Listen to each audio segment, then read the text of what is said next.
I guess. The season's a little shaky, but You gotta go with your team, right? yeah. Exactly. Right. How great is it to collaborate with Bruce Timm once again and sort of revisit this sort of, I don't know if I want to say old school, but kind of that kind of the Justice League, the JLU sort of style for this picture. Yeah, I mean, you're not wrong. I mean, because it's sort of become a classic style. So almost 20 years out from that show. Yeah, and I say this to Bruce, like, for some weird reason, in my mind, it's sort of become a classic style. It's almost like a Fleischer type of thing.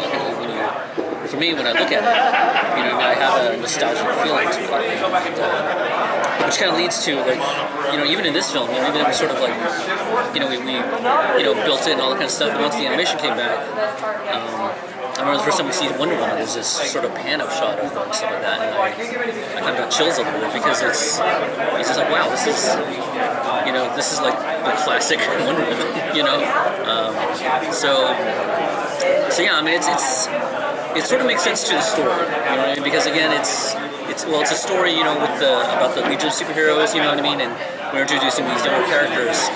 So it is a little bit of a story about legacy in a way, and so it's I'm sure, well, hopefully I'm not spoiling anything, but it's about it's about the Legion of Superheroes, right? And so they come back. It's the past meeting the future, and if you're familiar with Jessica Cruz, she's somebody that's sort of a reluctant hero, somebody that deals with PTSD, and sort of like what does it take to sort of like how do you overcome to become the hero type of thing, and Starboy, again, it's somebody that was a hero and stuff like that, and he gets lost in time, kind of thing, you know what I mean? And so he's sort of forgotten as a hero. So there's a lot of sort of identity type things. There's a lot of things about, again, like legacy, and one of the great things about working with like Bruce's classic style and the classic voices of these iconic characters is you kind of gain immediate credibility. You don't have to sort of, what's the word, reintroduce them and stuff like that. You kind of, hopefully most of the people that watch it, there's a certain amount of, again, just credibility, I think, that's inherent. Sam, was there any material here that was maybe left on the cutting room floor for the older series that was brought back to maybe not reintroduce, but to bring to this film? Again, like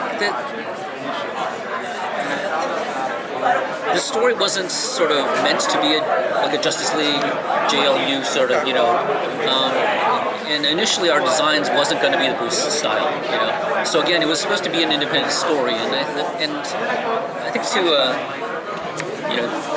not to demystify, but I think a lot of times Bruce just kind of like, a lot of us, like, it becomes a thing where it's like, okay, what project are we going to do next? You know what I mean? Like, okay, if we're not going to do something that's existing, what kind of story do we want to tell? And then you work with the writer and you sort of come up with something, And sometimes it's things like what heroes seem interesting, or what heroes haven't been done yet, or what, And so the story just sort of became what it is. Through some steps, the initial step again wasn't initially going to be, a Bruce Timm style. Speaking of that, is there a hero or villain you want to introduce to this world that we just haven't seen yet, or you worked with?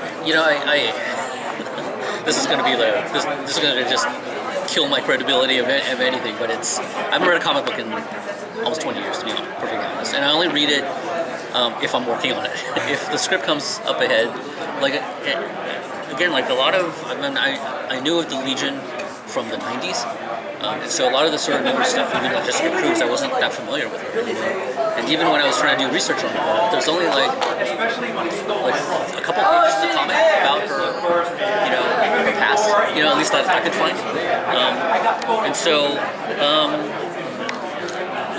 Again, my usual answer to this is like, my love of comics is sort of, it's from like the 80s and late 80s and sort of like '90s, and I've been lucky enough to sort of have done most of the ones that I hold dear to my heart. So as far as like new ones, I'm just not as familiar with it, unfortunately. So, yeah. Sam, most of with the animated movies, it usually sticks to a theme of Batman, Superman, Justice League, or some sort of variation within those families. Right. Does the success of Aquaman and what looks to be the high anticipation of Shazam, which is getting very insane buzz right now, does that give the DC animation team incentive to maybe branch out from the usual themes for the direct-to-video movies? Yeah, I maybe mean, one that's not Justice League, Superman, or Batman variation.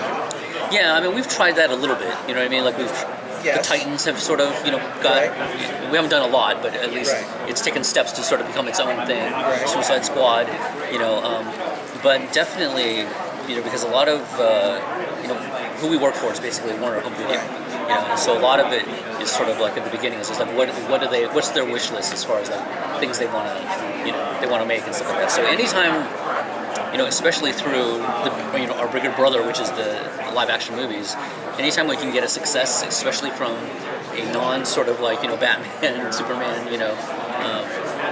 Justice League type movie, it's a win for us. I mean that was the hope for Green Lantern, but. Now, the last time I talked to you, I was asking about Justice League versus Masters of the Universe. And then this weekend, we're going to see Batman versus Teenage Mutant Turtles, Ninja Turtles, which is owned by a completely different company. So there's a whole licensing thing there. Oh, yeah. Not like with Scooby-Doo. So does that open the door? Do you think that could open the door in the future for a collaboration for a different license crossover? I mean, I think it's always on the table. It's just a matter of sort of can they get the money to work, or the interest, or the money to work. Because like that was a joint between Nickelodeon and Warner Brothers. So It's a corporate competitor.